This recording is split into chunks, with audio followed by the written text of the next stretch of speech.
Narasumber siapa? Pak Yopi. Bismillahirrahmanirrahim. Assalamualaikum warahmatullahi wabarakatuh. Waalaikumsalam warahmatullahi wabarakatuh. Puji syukur senantiasa kita panjatkan atas kehadirat Allah Subhanahu wa taala, karena atas rahmat dan karunia-Nya kita dapat berkumpul bersama melalui Zoom meeting FGD ini dengan tema ISO sebagai kelengkapan SBU konstruksi. Baik, yang pertama yang kami hormati Ketua Umum DPP Arkindo Bapak Haji Reja Sahian, yang kami hormati narasumber Bapak Yopi Kertayuda, yang kami hormati perwakilan Provinsi Arkindo, dan para tamu undangan serta badan usaha Arkindo yang tidak bisa saya sebutkan namanya satu persatu. Baik, saya akan membacakan susunan acara pada siang hari ini. Yang pertama, pembukaan. Kedua, laporan panitia. Ketiga, sambutan Ketua Umum sekaligus pembuka acara. Keempat, pembahasan materi. Kelima, tanya jawab, dan terakhir penutup. Untuk memulai acara, sebelumnya kita berdoa. Berdoa dimulai.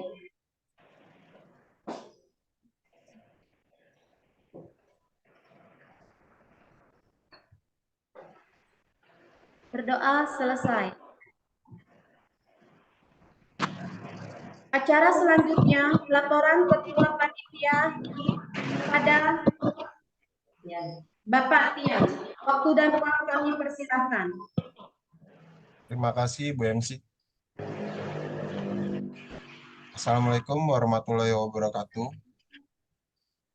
Waalaikumsalam warahmatullahi wabarakatuh. Pertama-tama marilah kita ucapkan puji syukur kepada Allah Subhanahu wa taala yang telah memberikan kesempatan dan kesehatan kepada kita sehingga dengan nikmatnya kita dapat menghadiri acara FGD ini.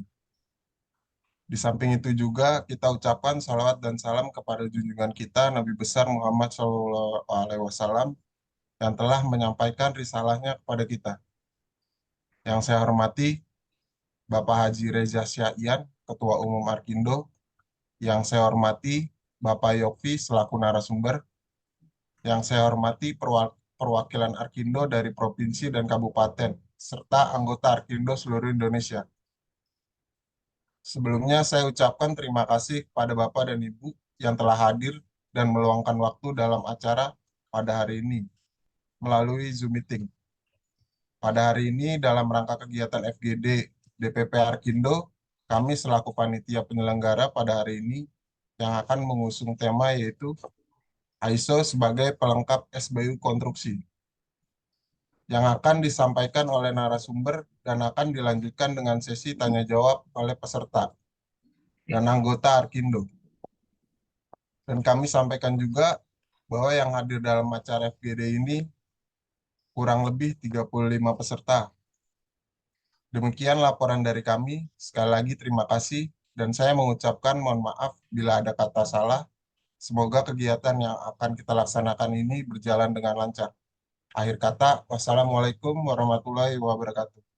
Waalaikumsalam.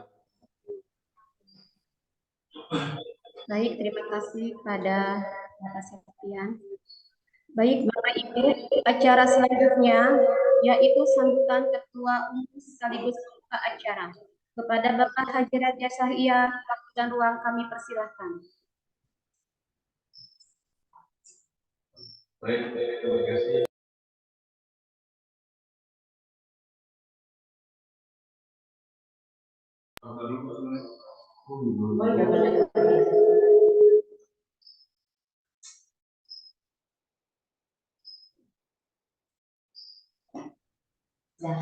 Baik, terima kasih kepada Saudara MC, Bu Pipit, yang saya hormati narasumber kita pada hari ini, Bapak Yopi Karta, yang saya hormati perwakilan anggota Badan Usaha Arkindo seluruh Indonesia, yang saya hormati perwakilan Arkindo Kabupaten dan Kota Provinsi seluruh Indonesia, dan para hadirin satu persatu.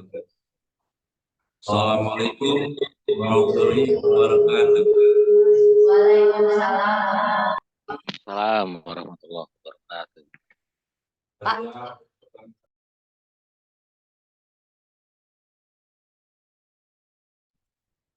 Marilah kita panjatkan puji syukur kehadirat Allah Subhanahu wa taala, di mana di siang hari ini kita dapat bersama. Adapun acara FGD ini dengan tema sertifikat ISO sebagai kelengkapan SBU. Seperti kita ketahui bahwasannya agenda acara ini wajib dilaksanakan oleh Dewan Pimpinan Pusat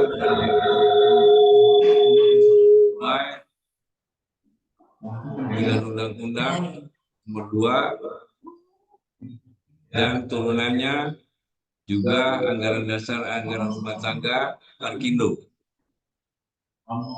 Dalam kesempatan ini saya berharap kepada para peserta untuk ikut terus sampai selesai ya, karena nanti paparan yang akan disampaikan oleh Pak Yopi sangat berguna untuk kita mengerti apa itu ISO.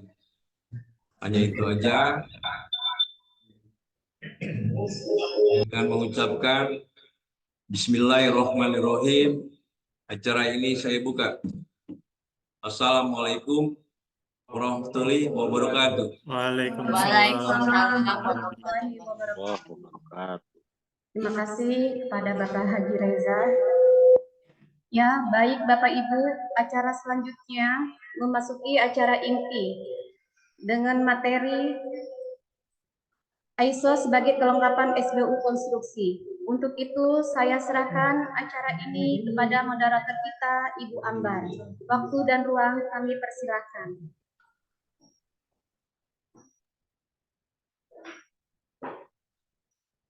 Baik, terima kasih Ibu MC.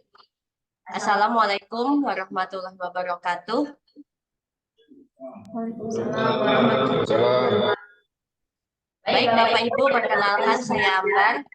Saya selaku moderator di sini. Tema kita hari ini yaitu sertifikasi ISO sebagai kelengkapan SBU konstruksi. Di tengah-tengah kita sudah hadir narasumber kita yaitu Bapak Yofi Kertayuda. Beliaulah yang akan menyampaikan paparan materi mengenai sertifikasi ISO sebagai kelengkapan SBU. Setelah itu nanti kita buka sesi tanya jawab. Untuk itu mari kita undang narasumber kita yaitu Pak.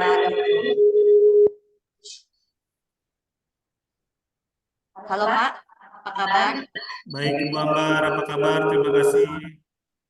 Mungkin langsung segera bisa kita mulai Pak. Ya, boleh Ibu. Silakan Pak Yofi untuk menyampaikan paparannya Pak. Oke, selamat siang kawan-kawan, Bapak Ibu. Assalamualaikum warahmatullahi wabarakatuh. Waalaikumsalam. Selamat siang, salam sejahtera untuk kita semua. Kali ini saya mendapat kesempatan untuk menjadi narasumber dengan tema sertifikasi ISO sebagai kelengkapan SBU konstruksi. Dari Arkindo kita banyak permintaan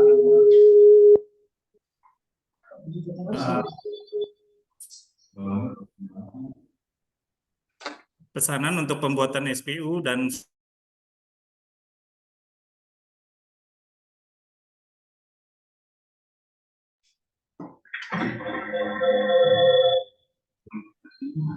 mohon maaf ada sedikit hambatan teknis. Oke, kita lanjut untuk kawan-kawan yang biasa proses SBU pasti paham ya, kita ada dua persyaratan sertifikat ISO, yaitu 9001 sama 37001, di mana ISO 9001 itu backbone-nya sistem manajemen ya, sistem manajemen mutu sebutannya. Kalau 37001 kita mungkin baru dengar ya, yang baru digencarkan secara internasional, dan Indonesia salah satu negara yang mengadopsi sistem ini, sistem anti suap, sistem manajemen anti suap ISO 37001.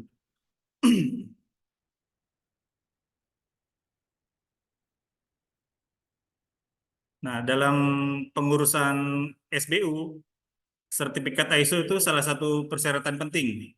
Walaupun dalam prosesnya negara yang diwakilkan dalam OSS atau BKPM memberikan sedikit kemudahan buat badan usaha yang belum bisa memenuhi persyaratan yang terakreditasi. Jika ISO 9001 yang terakreditasi belum bisa, kita masih bisa membuat surat komitmen maksimal 1 tahun sejak SBU diterbitkan. Kalau yang ISO 9001, kalau ISO yang 37.000 atau sistem manajemen anti suap masih bisa dikasih toleransi juga oleh sistem. Kita masih bisa membuat komitmen selama 3 tahun sejak SBU kecil diterbitkan, atau 2 tahun untuk SBU menengah, dan 1 tahun untuk SBU besar atau SBU asing. Sejak SBU diterbitkan sudah harus punya sertifikat ISO yang terakreditasi. Jadi yang pernah bikin 1 tahun atau 2 tahun yang lalu, mungkin sekarang sudah waktunya yang harus prosesnya sudah terakreditasi ya.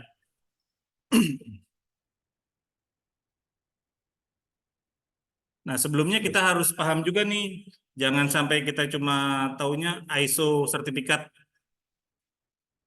tapi kita nggak tahu apa itu ISO. Nah, di sini saya coba perkenalkan apa sih ISO gitu. Nah, ISO yang kita sering dengar, sering baca itu ternyata adalah singkatan dari sebuah nama organisasi, International Organization of Standardization. Standarnya pakai D, standard.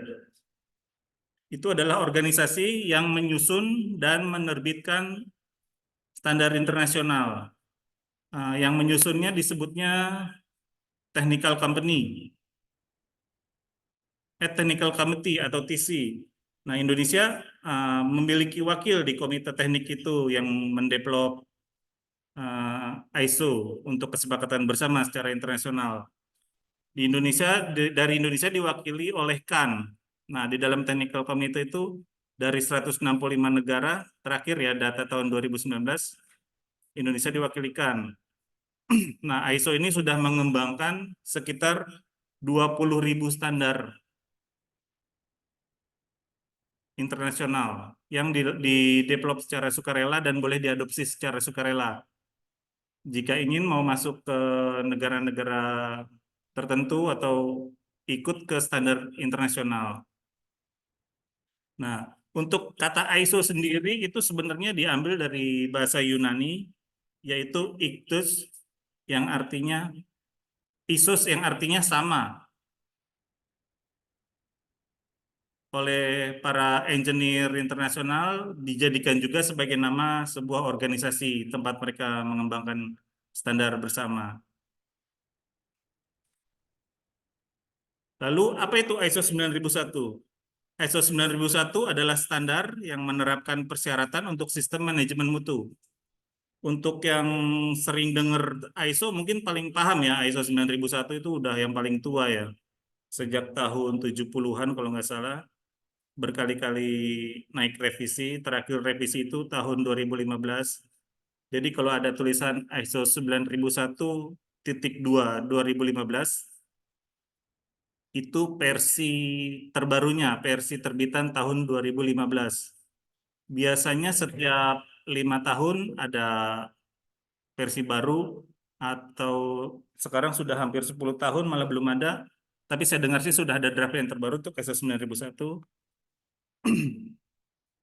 Nah, di dalam sistem manajemen, ISO 9001 ini backbone atau sistem paling utamanya. Walaupun orang nggak memiliki ISO 9001, tapi sebenarnya satu organisasi atau satu perusahaan itu sudah menjalankan, hanya saja belum paham. Kalau dia paham, dia akan tahu kalau semua proses dia itu harus punya standar, harus punya prosedur, harus punya tahapan-tahapan yang jelas, dan punya rekaman untuk hal-hal yang terkait critical point-nya atau kualitasnya. Jadi ketika ada problem atau feedback dari customer, dia bisa membuktikan, ini loh, kita udah punya standarnya, kita sudah jalankan sesuai standar.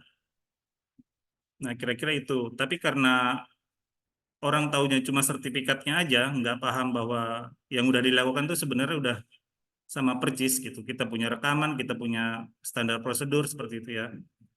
Kita lanjutkan.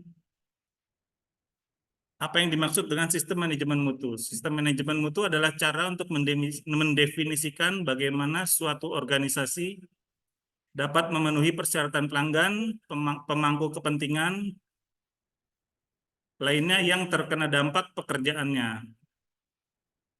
Nah, ini maksudnya organisasi itu bentuknya nggak harus selalu PT ya, bisa berbentuk yayasan, bisa berbentuk sekolah, bahkan di kementerian atau di puskesmas pun ada yang mengadopsi sistem manajemen mutu, dan dia setelah di audit oleh badan sertifikasi berhak untuk mendapatkan sertifikat ISO 9001. Nah, ISO 9001 itu dasarnya pada gagasan untuk continuous improvement atau bahasa Indonesianya perbaikan berkelanjutan. Sebenarnya sistem manajemen mutu itu nggak menentukan kualitas. Hal ini tidak menentukan apa tujuan yang berkaitan dengan kualitas, enggak. ISO itu bukan untuk itu. ISO itu adalah sebuah standar. Jika sudah memenuhinya dan berjalan sesuai standar yang kita tetapkan sendiri atau yang kita mengacu kepada klausul-klausul di ISO, baru kita tahu apa kualitas yang diinginkan customer, apa kualitas yang diinginkan oleh pemilik proyek. Jadi kira-kira begitu. Bukan berarti kita punya sertifikat ISO lalu kita udah punya kualitas. Biasanya nggak seperti itu. Namun mengharuskan organisasi untuk menentukan sendiri tujuan-tujuan.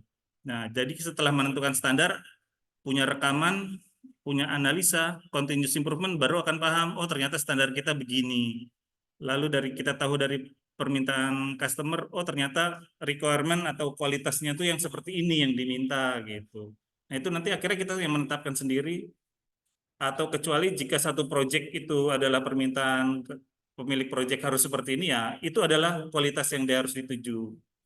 Kalau itu kita harus sama-sama tetapkan bersama customer, atau jika ada perubahan harus mengajukan lagi ke customer persetujuannya kualitas yang baru akibat perubahan.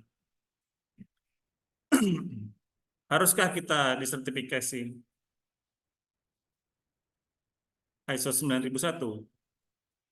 Sertifikasi atau ketika lembaga sertifikasi independen, atau kita pahamnya badan sertifikasi ya, bahasa Inggrisnya itu CB atau Certification Body. Itu ketika mengaudit praktik-praktik atau rekaman-rekaman atau cara kerja atau standar terhadap ISO,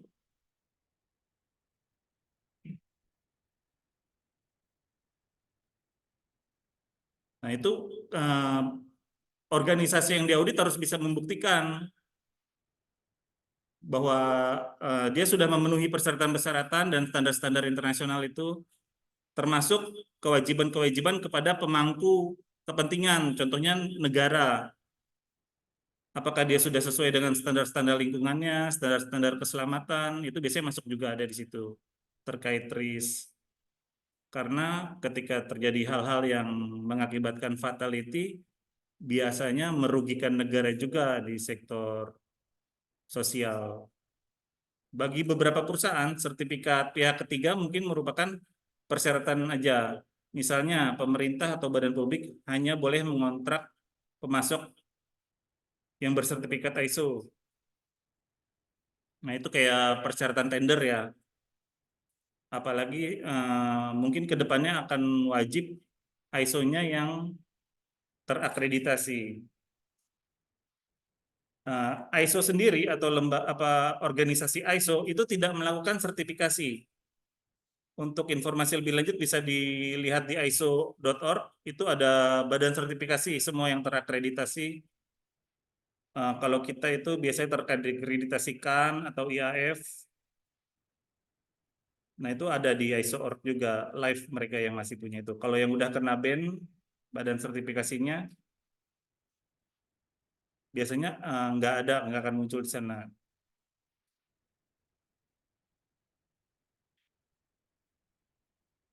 Nah, kalau pernah dengar ISO 9001, sebenarnya ISO 9001 itu punya beberapa keluarga. Ada ISO 9000, masih bagian dari ISO 9001 juga, isinya adalah sistem manajemen mutu yang untuk mencapai kepuasan pelanggan. Tahapan-tahapannya ada di ISO 9000. Nah, ISO 9000 itu berisi perincian tentang 7 prinsip manajemen mutu beserta tips cara mencapainya. Biasanya berisi istilah juga, definisi ada di situ, di ISO 9000. Bahasa Inggrisnya vocabulary and understanding of ISO. Nah, untuk mencapai kita bisa mendapatkan sertifikat ISO 9001 itu ada tahapannya. Di tahap 1 itu ada planning. Planning itu kita menentukan tim dulu. Kita tetapkan tim siapa yang akan bertanggung jawab di tiap-tiap departemen, yang tugas-tugasnya akan mencapai tujuan di masing-masing departemen. Nah, itu ada PIC yang ditetapkan. Lalu kick off meeting setelah timnya sudah terbentuk.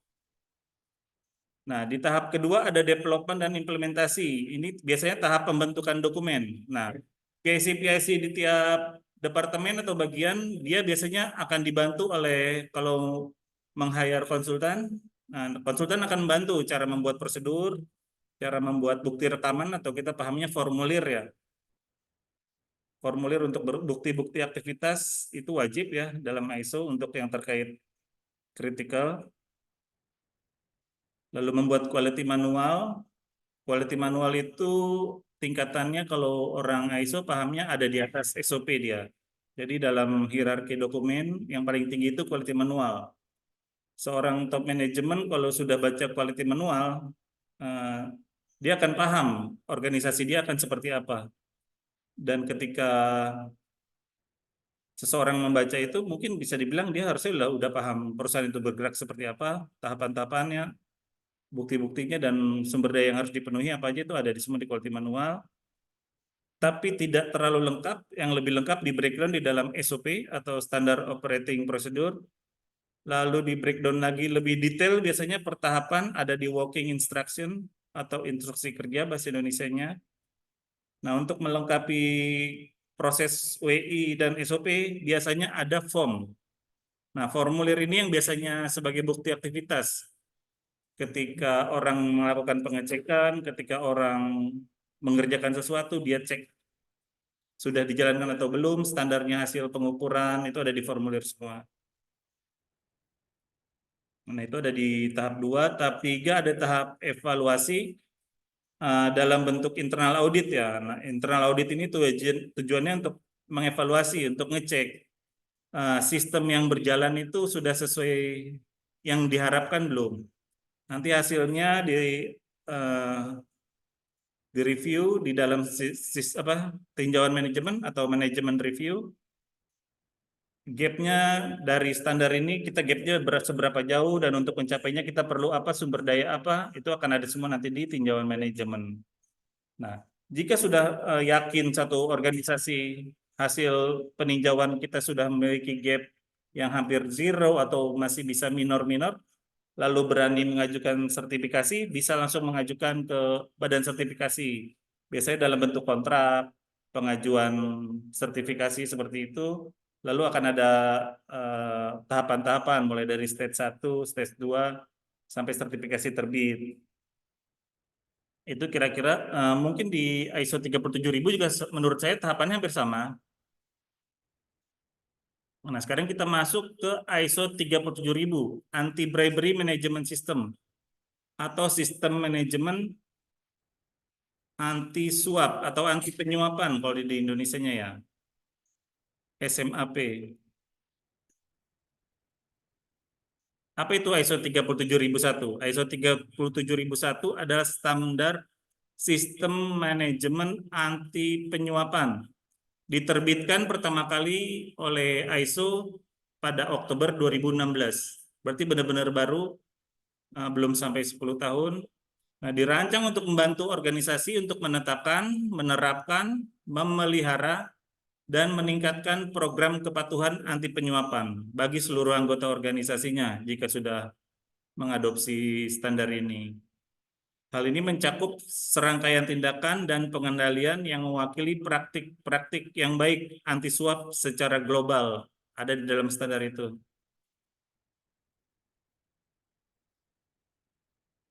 Siapa yang bisa menggunakan standar ISO 37001? Standar ini fleksibel, dapat disesuaikan dengan berbagai organisasi, sama seperti ISO 9001. Sistemnya generik atau umumnya. Bisa di organisasi besar, bisa di UMKM, bisa di sektor publik, swasta, bahkan di yayasan LSM. Itu bisa, di sekolah-sekolah juga bisa, hampir di semua organisasi bisa ini. Sifatnya generik sama seperti ISO 9001 dan bisa diterapkan di negara manapun. Apakah standar SMAP memerlukan sistem manajemen yang berdiri sendiri? Pada prinsipnya iya, ISO 37001 dirancang bisa diintegrasikan dengan sistem lain, dengan ISO 9001, bisa juga berdiri sendiri tanpa pengendalian manajemen yang sebelumnya, sistem manajemen yang lain tanpa itu. Mengikuti struktur umum tingkat tinggi dan standar sistem manajemen ISO untuk memudahkan integrasi. Ya, maksudnya bisa digunakan bersamaan dengan ISO yang lainnya. Contohnya ISO 9001.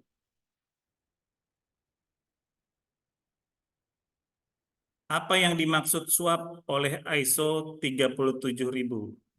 Suap yang dilakukan oleh organisasi atau personel, maksudnya anggota dari perusahaan, atau rekan bisnis yang bertindak atas nama organisasi untuk mencari keuntungan. Nah, itu yang disebut suap dalam ISO 37001. Lalu penyuapan terhadap organisasi juga termasuk suap yang dimaksud, atau penyuapan terhadap personilnya juga termasuk penyuapan yang dimaksud oleh ISO 37001, atau rekan bisnis sehubungan dengan aktivitas organisasi atau keperluan kepentingannya penyuap tersebut. Itu yang dimaksud dengan suap dalam ISO 37001. Apakah standar ini mendefinisikan penyuapan? Iya. Penyuapan didefinisikan oleh hukum yang berbeda-beda di setiap negara. Standar ini memberikan definisi umum tentang penyuapan. Namun definisi sebenarnya akan bergantung pada undang-undang yang berlaku pada organisasi. Jadi ada organisasi di Indonesia yang merasa mentraktir makan, sekarang mungkin udah nggak boleh ya. Itu nggak boleh. Tapi ada satu negara di Afrika yang untuk makan bersama dibayarin itu masih boleh. Undang-undang tidak melarangnya. Nah, kalau di Indonesia kan kebijakan sudah nggak bisa ya. Apalagi kiriman bingkisan, itu udah nggak bisa. Nanti ketika satu organisasi besar misalnya mau sertifikasi, di audit, ada bukti invoice. Misalnya bayar makan tapi di dalam ruang lingkup resto yang ada spa-nya. Wah, udah itu nggak bakalan disetujui. Kalau badan sertifikasinya auditornya idealis, udah langsung pasti pulang dia. Langsung ditolak.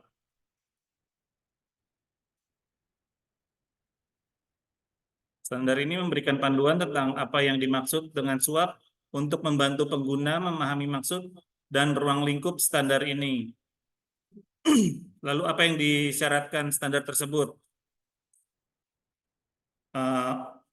Organisasi atau perusahaan harus punya kebijakan anti penyuapan. Kalau di ISO 9001 itu kebijakan mutu, kalau di ISO 37000 kebijakan anti penyuapan. Lalu kepemimpinan manajemen memiliki komitmen dan tanggung jawab harus bisa dibuktikan. Lalu ada kontrol dan pelatihan ke personel untuk aware-nya. Apa yang boleh, apa yang nggak boleh. Batasan-batasannya harus ada buktinya kepada personel.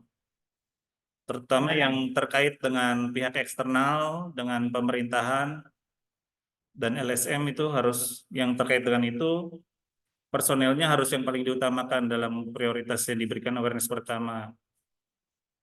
Lalu ada penilaian resiko.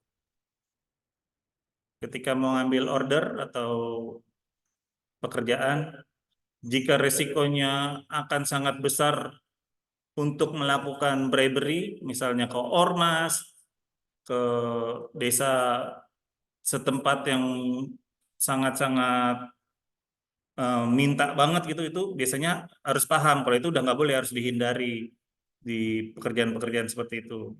Karena biasanya keuntungannya udah sangat tipis. Kalau untuk keluar seperti itu lagi ya nombok nanti jadinya. Kan kalau kita kontraktor pasti carinya untung ya, bukan cari nama doang ya. Lalu harus ada uji tuntas pada proyek dan rekan bisnis. Diuji, harus ada pengujian. Lalu ada kontrol keuangan, komersial, dan kontrak. Ini termasuk bukti-bukti pengeluaran ya, nanti bisa dicek sama auditor. Lalu ada pelaporan, pemantauan, investigasi, dan peninjauan jika terjadi, jika muncul. Dan harus ada tindakan korektif dan perbaikan yang berkelanjutan.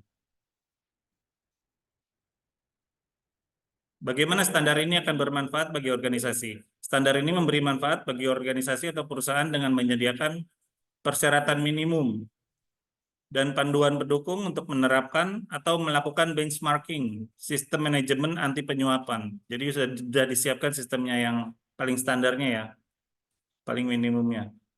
Lalu jaminan kepada manajemen atau investor, karyawan, pelanggan, dan pemangku kepentingan lainnya bahwa organisasi mengambil langkah-langkah yang wajar, sudah mengambil langkah-langkah untuk mencegah penyuapan.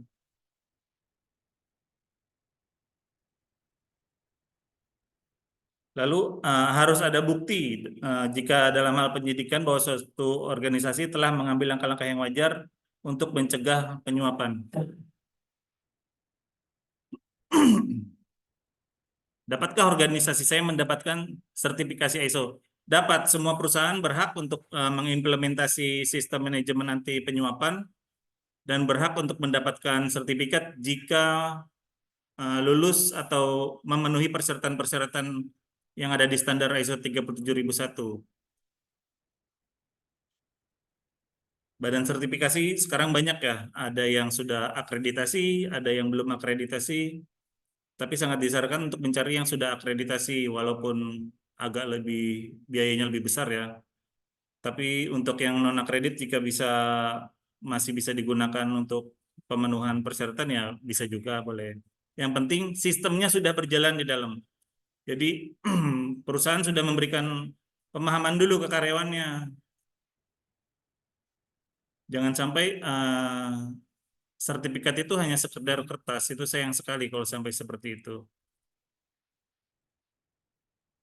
Nah, tahapannya hampir sama ya, ISO 37000 dengan ISO 9001, mulai dari awareness, penyusunan dokumen, lalu implementasi, pasti ada audit internal ya sama tinjauan manajemen. Nah, jika sudah oke, bisa mengajukan audit sertifikasi ke badan sertifikasi atau certification body. Nah, sampai hasil audit, untuk korektifnya juga biasanya dikasih pendampingan sampai efektivitasnya benar-benar oke. Terima kasih. Jika ada pertanyaan, silakan. Ya baik, terima Bambar, kasih. silakan. Ya baik, terima kasih Pak Yofi. Silakan Bapak Ibu. Lewat-lewat ya, Nda? Silakan Bapak Ibu, kita buka sesi pertanyaan. Mbak Ambar, saya mau bertanya Mbak Ambar. Silakan Pak. Selamat siang Pak Yofi. Siang Pak.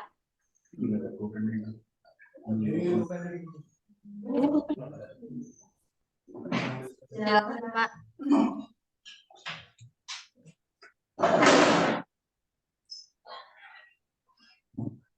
Ya Pak Agus, silakan. Ya, Pak. Terima kasih Pak Yopi sudah memaparkan tentang ISO 9001, 2015 dan 37001 anti suap ya Pak.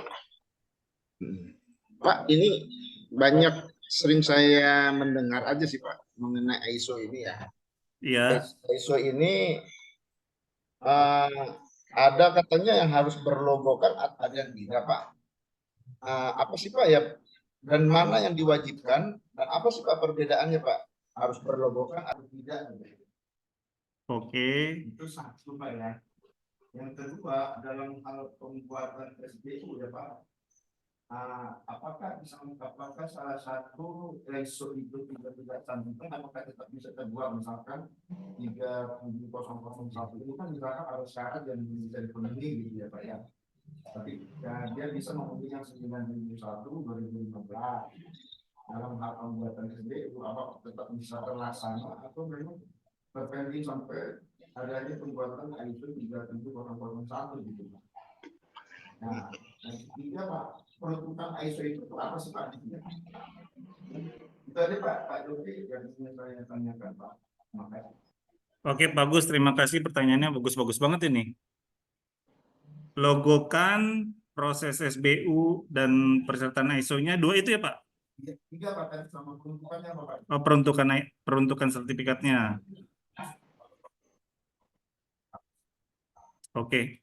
Untuk pertanyaan nomor 1, logokan itu tanda bahwa badan sertifikasi yang mengeluarkan sertifikat itu sudah terakreditasi oleh kantor akreditasi. Itu namanya KAN Pak kalau di Indonesia, Komite Akreditasi Nasional. Mengapa KAN bisa memberikan akreditasi? Karena KAN diakui oleh organisasi ISO Pak di Swiss ya. Dan dia berhak untuk memberikan akreditasi ke badan sertifikasi tersebut. Misalnya SGS atau Mutu Agung, dia ada logokannya tuh. Itu artinya dia sudah diverifikasi oleh KAN dan dia berhak memakai logo akreditasi. Nah, yang akreditasi ini sebenarnya nggak KAN aja Pak. Untuk di SBU itu yang pakai IAF juga boleh, yang terakreditasi IAF atau International Audit Forum. Kira-kira logokan tentang itu Pak. Masuk Pak. Itu hanya yang terakreditasi Pak ya? Betul, logokan itu tanda bahwa badan sertifikasinya sudah terakreditasi. Akreditasi ya Pak? Ya. Apakah itu bisa Pak? Untuk salah satu persyaratan pembuatan itu? Kalau di SBU, seperti yang tadi saya jelaskan ya Pak, untuk beberapa tahun tergantung kelasnya, itu masih boleh pakai surat pernyataan aja. Tapi setelah batas waktu yang diberikan, itu sudah harus wajib Pak, pakai logo yang akreditasi. Kelasnya kelas apa Pak? Kalau SBU kecil itu 3 tahun, diperbolehkan untuk memenuhi sampai dia terakreditasi. Kalau yang menengah hanya dikasih waktu 2 tahun. Sejak dia SBU-nya kecil, dia masih boleh pakai komitmen. Setelah 2 tahun, dia harus penuhi dengan sertifikat ISO yang sudah terakreditasi. Lalu peruntukan sertifikat itu untuk apa sih gitu ya? Nah, sertifikat itu bukti Pak bahwa sistemnya telah terverifikasi oleh organisasi independen bahwa benar telah dijalankan sistem sesuai standar. Misalnya sertifikat ISO 9001 berarti benar kalau dia sudah dapat sertifikat bahwa organisasinya sudah menerapkan standar tersebut, sudah terverifikasi. Kira-kira seperti itu Pak. Berarti kalau untuk usaha kecil itu dengan ada surat sementara gitu bisa ya untuk pembuatan itu ya? Betul, boleh. Kalau sudah kelas menengah dan kelas besar ya Pak ya, itu sudah wajib ya Pak ya? Masih boleh semua ya pakai surat komitmen, tapi batas waktunya beda-beda. Kalau kecil bisa 3 tahun, menengah bisa 2 tahun. Nah, apabila Pak sudah misalkan dia melewati batas ini masih belum bisa, apakah membuat SPI itu bisa di tahun itu gimana Pak? Masih dapat berapa? Cetak begitu ya Pak. Misalkan ini Pak terjadi gitu ya, 4 tahun kemudian. Kalau di OSS itu ada sistem hold ya, apa ditahan ya. Jadi ketika dia mau pengajuan sebidang lain, kalau nggak yang terakreditasi, misalnya yang menengah, setelah 2 tahun dia pengajuan dan terbit SBU-nya, mau mengajuin sebidang lain udah nggak bisa. Kalau itu konsekuensinya ya Pak. iya, Oke Pak. mungkin salah satunya itu Pak. Ya, Pak. Oke Pak Agus, terima kasih pertanyaannya. Ya baik, terima kasih Pak Agus. Silakan Bapak Ibu melanjutkan pertanyaan selanjutnya. Ya, saya Pak Nurullah. Ya, halo. Silakan Bapak Ibu. Oh iya, jangan lupa mengisi absen Bapak Ibu. Pak Nursiwan. Ya, baik, terima Silakan, kasih. Pak. Ya, baik, terima kasih Bu Ambar. Yang terhormat Bapak yang memberikan materi. Ya. Apa yang Bapak sampaikan itu memang betul. Saya pengalaman misalnya menjadi manajemen konstruksi itu melihat kalau perusahaan-perusahaan yang mempunyai ISO itu bekerjanya jauh lebih bagus. Jadi di dalam manajemen mutu itu memang kan ada sertifikat manajemen mutu juga ada ya. Nah, itu dilaksanakan, itu juga akan mempermudah kita ketimbang kita ketemu kontraktor yang belum mempunyai sertifikat itu. Jadi saya rasa ISO ini memang sangat bagus ya. Pengalaman saya dulu waktu di Utama Karya ya, pembangunan gedung KPK di Kuningan, sebagai ahli konstruksi saya terlibat di situ, dan Utama Karya waktu itu sudah memiliki ISO. Jadi saya juga tinggal checklist, kemudian susunan urutan untuk laporannya itu memudahkan kita, sehingga dalam waktu nanti pemeriksaan BPK ataupun BPKP, pekerjaan kita itu menjadi lebih mudah. Jadi saya setuju, jadi ada bagus sekali apa yang disampaikan Bapak sebagai narasumber, saya sangat berterima kasih. Dan itu memang pernah saya lakukan, dan ini tadi juga akan menambah pengetahuan saya ke depan. Itu saja yang dapat saya sampaikan Bapak Ibu, saya ucapkan terima kasih. Assalamualaikum warahmatullahi wabarakatuh. Waalaikumsalam, terima kasih Pak Nursiwan. Ya, terima kasih Pak Nursiwan atas tambahannya. Ya, Baik, baik. Bu. Pertanyaan. Izin Arkido Sumbar. Iya Ya, Pak, silakan, silakan. Terima kasih Bu Ambar dan Pak Yopi.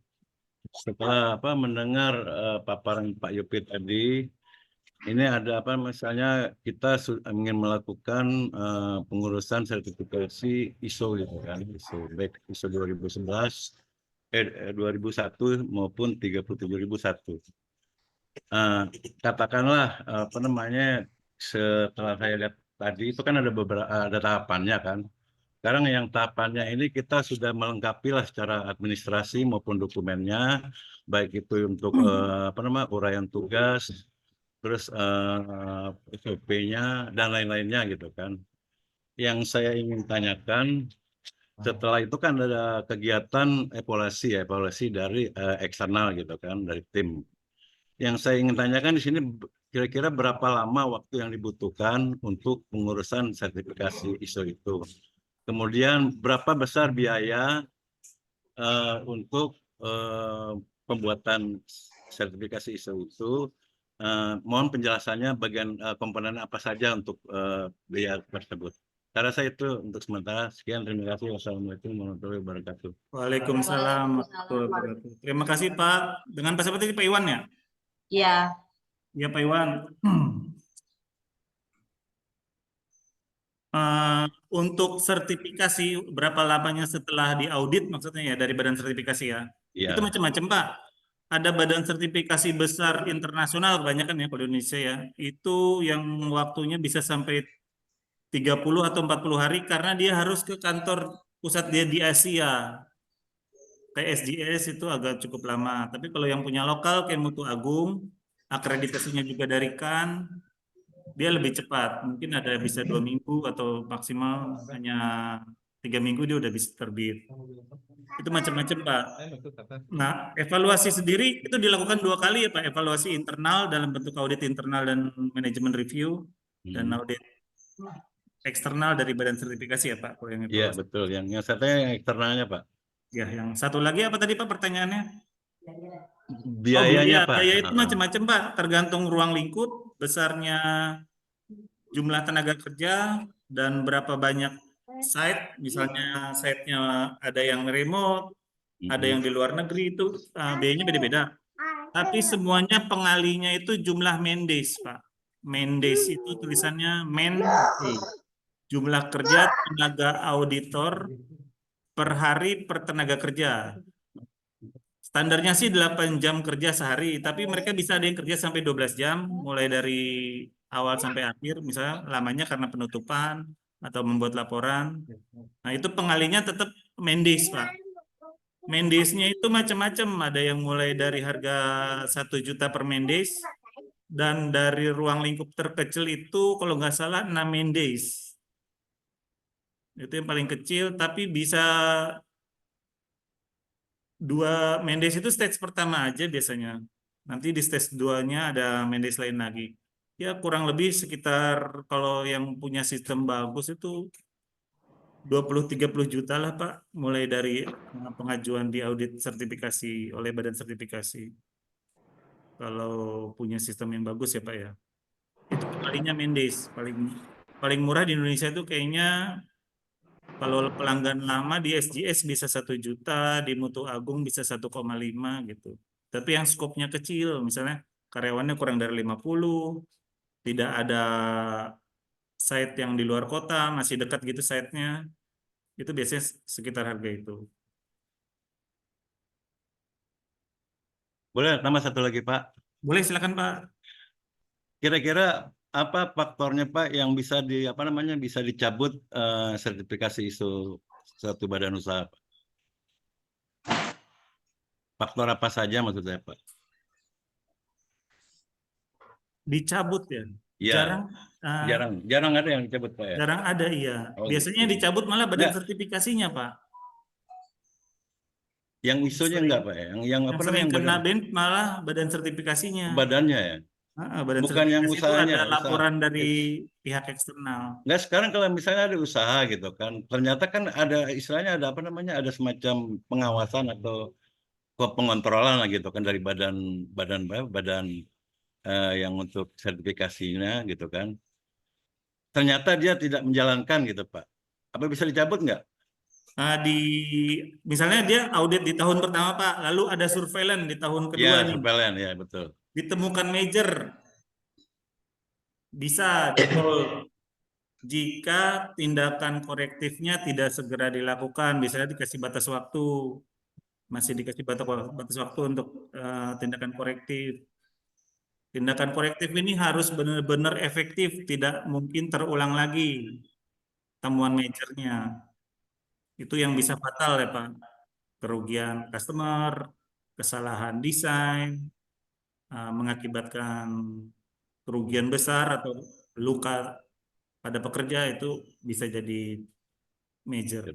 Kalau di luar batas waktu yang diberikan masih tidak mau melakukan korektif, tidak mau mensubmit ke badan sertifikasi, bisa di-banned. Nanti di websitenya badan sertifikasi, sertifikatnya ada hold, ada statusnya.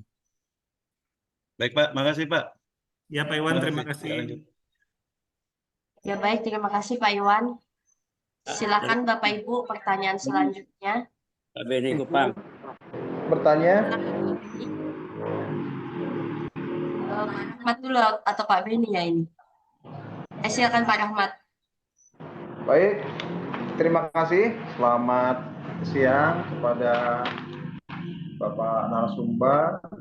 Terima kasih atas penjelasan terkait dengan ISO 9001 dan ISO 37001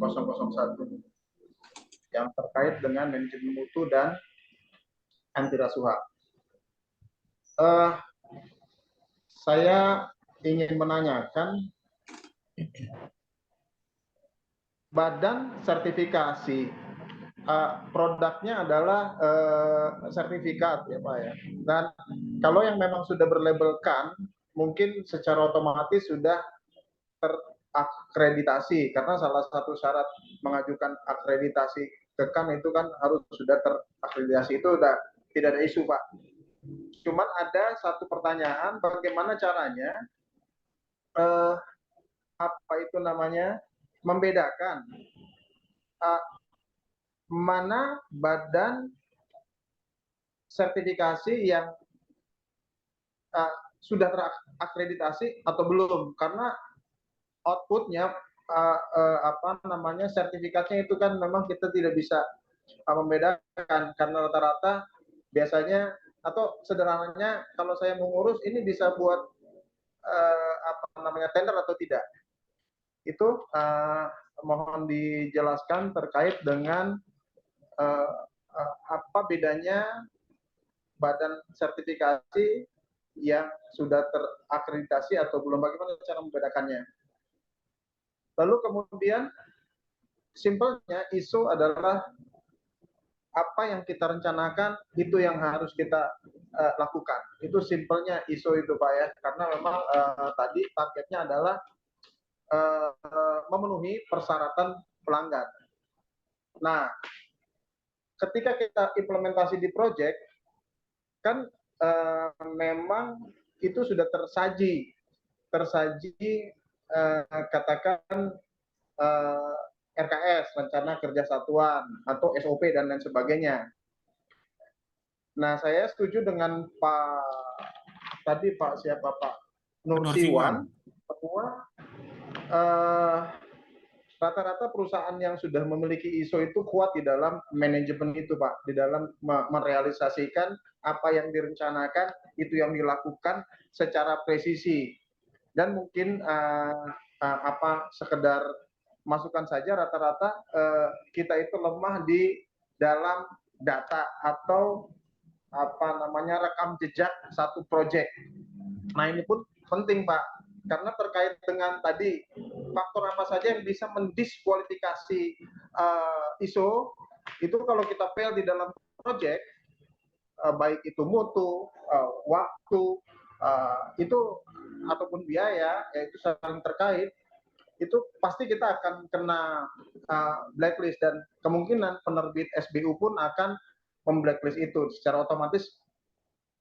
Itu kita sudah terdiskualifikasi oleh ISO-nya Pak, gitu. Itu saja. Yang kedua tadi pertanyaannya, apakah memang seperti RKS atau SOP itu juga bentuk persyaratan pelanggan yang memang nantinya pada pelaksanaannya harus diterapkan ISO-nya gitu. Terima kasih Pak. Terima kasih Pak Rahmat untuk pertanyaannya, bagus-bagus nih. Tapi berarti 2 ya Pak pertanyaannya ya.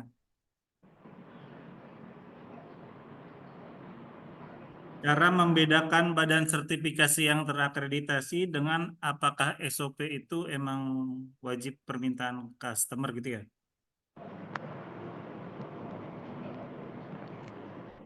Ya. Oke, untuk membedakan badan sertifikasi yang terakreditasi atau tidak, itu di logo Pak. Logo akreditasinya apakah dia akreditasikan ataukah dia akreditasi IAF? Itu ada di webnya. Kalau kan ada di webnya kan Pak. Oh ya.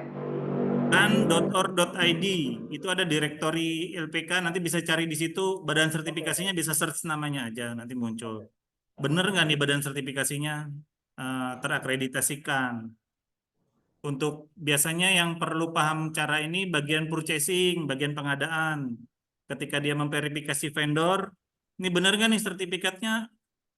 Yes. Ketika dia pakai barcode scan kan itu cuma ke web badan sertifikasinya ya. Untuk benernya dia terakreditasi atau tidak kan harus cari cara. Nah itu ada di webnya kan.org.id. Nanti ada di direktori LPK Pak. Kalau yang IAF, akreditasi IAF juga ada Pak di webnya IAF, nanti bisa search nama badan sertifikasinya. Bener nggak dia live di situ? Biasanya nomor sertifikat pun bisa dicari di situ Pak, kalau IAF. Nomor sertifikatnya itu bisa di search nanti di sana. Lalu tentang SOP Pak. Kalau di proyek-proyek tertentu yang punya BUMN misalnya ya, kita itu wajib pakai SOP yang kita adopsi dari prosesnya dia Pak. Mulai dari permit sampai tahapan pekerjaan pun harus benar-benar pakai logo dia, pakai tanda tangan approval dia. Betul Pak, emang ada, dan kalau kita bisa penuhi itu, kita adopsi ke perusahaan kita di proyek-proyek lain malah lebih baik. Bukti-bukti aktivitasnya kita copy paste juga nggak apa-apa, itu lebih bagus malah.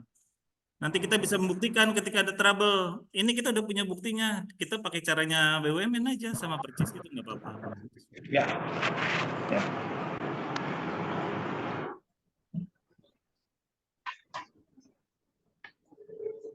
Udah, Pak Rahmat. Kali Pak. Satu lagi. Oke, silakan Pak. Silakan. Terkait dengan ISO 37001 terkait dengan anti rasuah Pak ya. Kan di situ tadi disampaikan bahwa yang disyaratkan standarnya ya Pak ya. Ya. Kira-kira dalam implementasinya kan biasanya kita fakta integritas gitu kan Pak ya, dan apakah ada apa namanya format-format lain selain daripada itu Pak untuk katakan mengantisipasi suap tersebut Pak. Terima kasih Pak. Oke, terima kasih Pak. Untuk anti suap Pak, yang harus kita beri pemahaman itu karyawan, seluruh karyawan. Bentuk suap itu apa, yang dilarang apa, untuk tanda terima, bukti aktivitas segala macam kita pakai yang ada nggak apa-apa. Ya. Tapi karyawannya itu diberikan pemahaman, dan kita mengkampanyekan ke pihak eksternal bahwa kita punya kebijakan anti penyuapan. Ya, ormas-ormas mau datang ke proyek itu nggak bisa, kita harus tegas, kita nggak bisa. Kalau kita lakukan dan kita terekspos di media sosial, sudah selesai Pak, BUMN akan ambil tindakan kalau kita kebetulan ada di bawah vendornya mereka. Jadi untuk format pakai format yang ada aja, tapi lebih ke awareness-nya Pak, ke pihak internal kita, dan kebijakan kita harus namanya fakta integritas ke karyawan, dan kebijakan anti suap kita kampanyekan juga ke pihak eksternal. Terima kasih. Ya baik, Terima kasih, Pak Rahmat. atas penjelasannya. Saya kira cukup. Ya Pak, terima kasih. Baik, pertanyaan selanjutnya yaitu kepada Pak Beni. Silakan Pak. Baik, terima kasih Pak Yopsi dari Kupang, NTT. Halo Pak, salam kenal. Ya, terima kasih. Tadi yang teman-teman yang sudah tanya tadi sudah melengkapi, sudah sama jelas. Ya, perlu banyak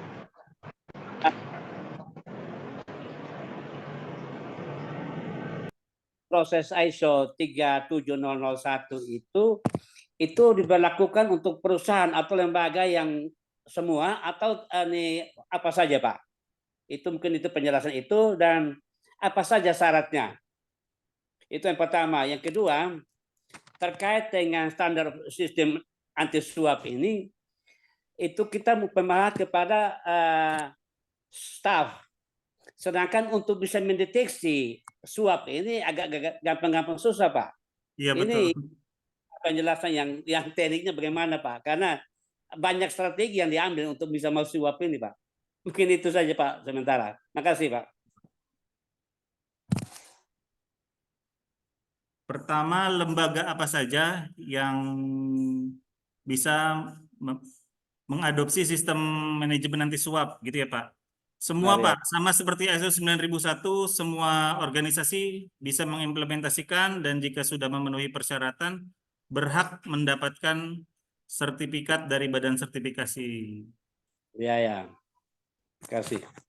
Untuk persyaratannya apa saja? Tadi ada Pak di materi presentasi, itu harus punya kebijakan anti penyuapan, punya komitmen manajemen, ada kontrol dan pelatihan terhadap personel, ada penilaian resiko terhadap pekerjaan, terhadap proses, lalu ada uji tuntas pada proyek bisa dibuktikan, kontrol keuangan bisa dibuktikan juga, ada pelaporan, pemantauan, investigasi juga harus bisa dibuktikan saat diaudit. Dan jika ada temuan internal, ada tindakan korektif, ada problem, harus ada tindakan korektif dan harus terbukti tidak terulang. Itu Pak.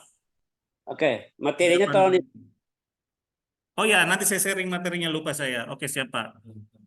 ya. Kemudian yang tadi Pak, yang terkait dengan anti suap tadi itu Pak, ini untuk mendeteksi ada penyuapan dan tidaknya gampang-gampang sulit Pak.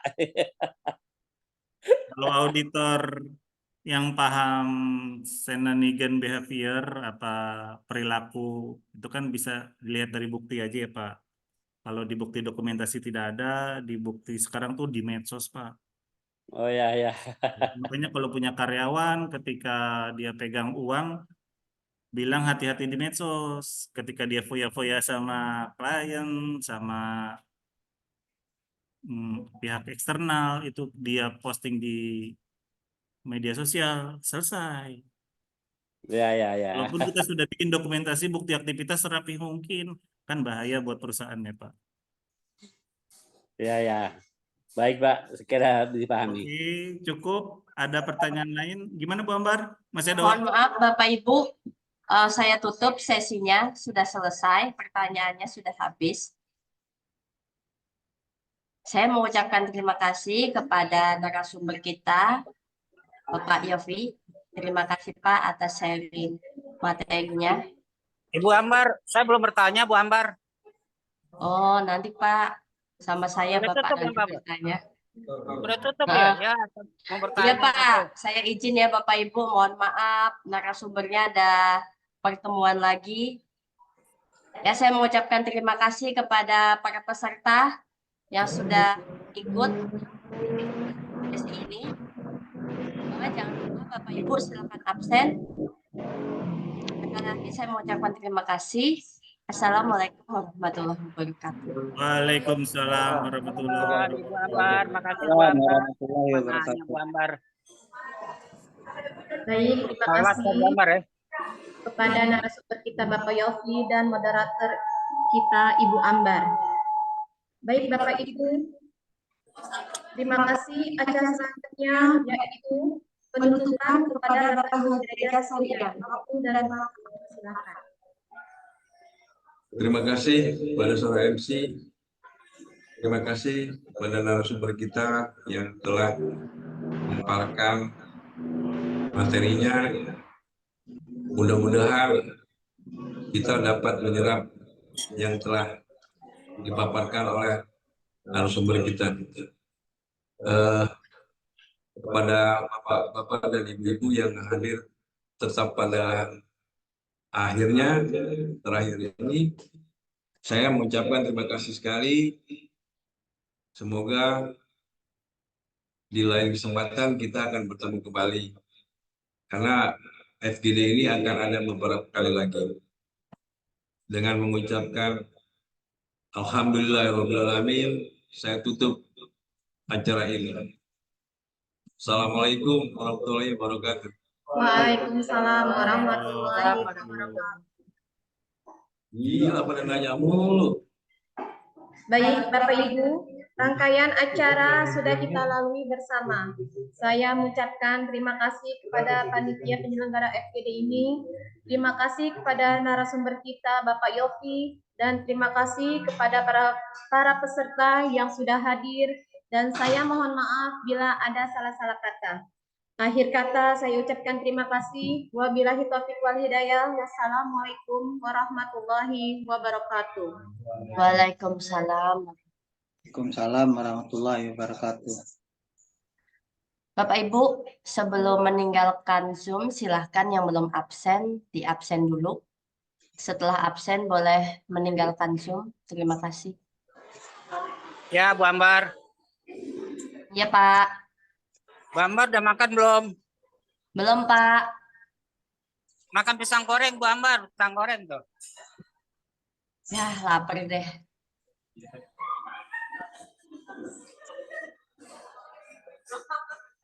Pisang goreng Bu Ambar, pisang goreng.